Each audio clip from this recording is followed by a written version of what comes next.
now joined by GIBS Dean, Professor Nicola Kleyn, as well as Leadership and Governance on the back of the Minister Pravin Gordhan's appointment. Thank you so much for joining us today, Nicola. Good to have you with us. I take it you woke up to the shock and horror as everyone else does, but what does this tell us about the landscape regarding leadership in South Africa?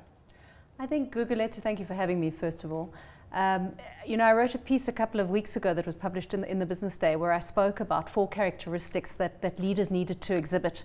And one of them was visibility. I said we need voice. We need to hear from people. And I think what the last week has shown us, and I'm talking about leaders across the board, is that there are certain sectors of society where leadership and voice is blooming, notably civil society. I'm fascinated by the role that social media is playing. And this decision that we heard last night, which I must admit was much better news than the decision that we heard last week, certainly for me, in my private capacity and as Dean of the school, really I think is testimony to the importance of voice and of people taking a stance and of people saying when things are not good enough. Is it going to be enough to say that this in itself represents something that's going to save us? Absolutely not. We are sitting in a fragile economy. Our growth has been lackluster. I think what this does is it settles the water. We've seen some recoveries. But in terms of the job of leadership, it now really starts. So my call would be, first of all, for Minister Gordhan to be coming out as the strong leader. We know him, and I think he's already done that today. He's spoken with intent. He's spoken with integrity about what needs to happen. He's slipped seamlessly, certainly on the face of things, into that role. But we need more leadership.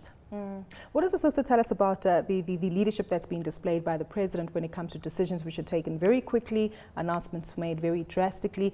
Does this also show that potentially, leadership, one thing's power, control? Is there a perfect balance between some of these elements? I don't think there's a perfect balance, but I think what we have seen is a lack of consistency is really dangerous for leadership. It was one of us, I spoke just now about the need for visibility. Yes. One of the other things I said is consistency. So we need purpose-driven leadership where we don't chop and change as the winds change. And certainly, the President's action are not consistent with what a good leader would exhibit under these circumstances. I think business, and I talk not only of the local community, but the international business community, has been giving feedback for some time now that says, give us some kind of consistent policy. And 3 finance ministers in 1 week doth not add up to consistent policy, that's for sure.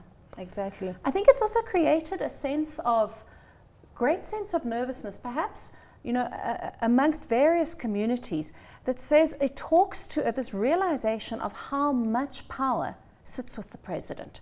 So the number of conversations I've had with people who've said, but how can this happen? How can we chop and change like that? Without consultation. Exactly.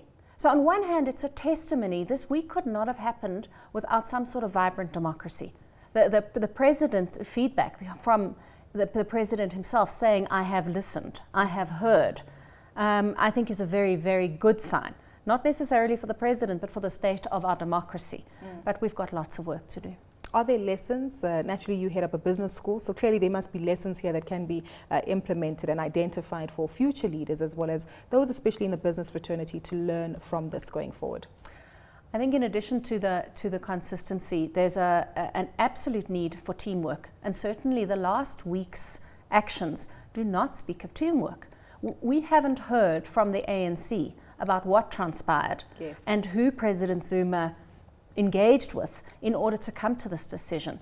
But what has been remarkable is the few senior members of the NEC who have spoken up and said they weren't aware of his decision to replace last week's finance minister.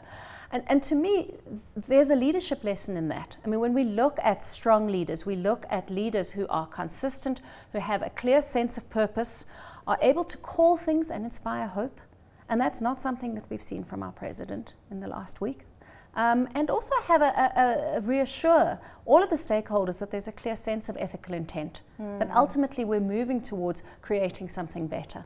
To close off with, I know it's a far-reaching question, but can we cultivate leadership within South Africa's society? Of course.